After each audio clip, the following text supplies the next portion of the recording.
This is really an exciting time for me as I get ready for my 13th season of calling Ferris State football games on the radio as the color guy, the voice of the Bulldogs, or one of the voices for the Bulldogs. I'm really excited about this season, not just because expectations are high for Bulldog football, not because I've been following the team for 13 years as a radio analysis color guy, and much longer than that as a newspaper reporter for many years, going back to the mid-1990s, and going back to the early 1990s as a student following Ferris State football.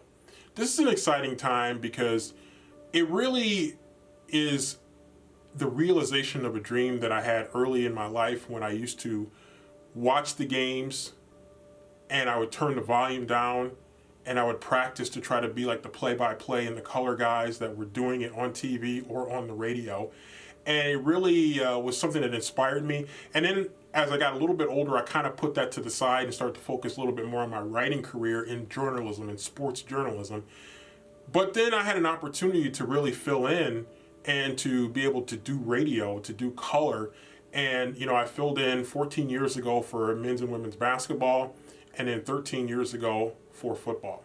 And it's really been an exciting time. But when I think of the advice that I would give people, and I gave a young person that asked me about broadcasting careers and they said, well, what kind of advice would you give? And one of the advices that I would give is to really watch and listen closely to what the announcers are saying as you watch your favorite sport. Take some time to turn down the volume and to emulate what they're doing. Develop your own style for how you want to do it. Then do it for like a quarter where you turn the volume down and you call the game, and then turn the volume back up and listen. See how the pros are doing it. See how the professionals are telling the story of the game on radio or on television. Radio and television are a little bit different in terms of how you would call the game.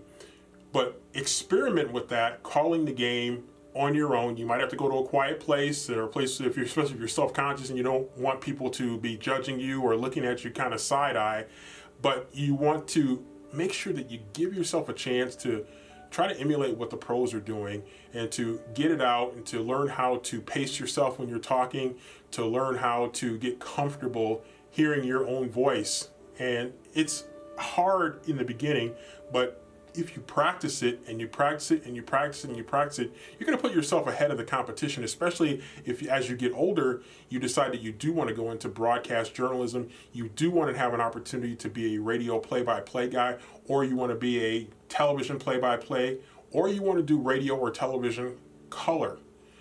Whatever you want to do, the thing you have to do is to practice and start practicing at a younger age. Because once you get to the college level and you want to start to step forward and to separate yourself from the competition, part of how you do that is by putting in the extra work that your competition is not putting in. When your competition is chilling out and just watching the game and enjoying it, you're thinking about, how would I call this game? How would I tell the story of this game for the audiences that are receiving it? Those are the things that you need to think about as you embark on a potential career in sports journalism from a broadcast standpoint. So it's a lot of fun. It can be a little bit stressful. You certainly want to be well prepared. You want to think through what you're going to do. And there are lots of other factors that go into it. But the best way to get going with it is to practice, to listen to what other people are doing, what the pros are doing, and then to develop your own style and your own way of doing things. And that only comes through practice, hard work, and study.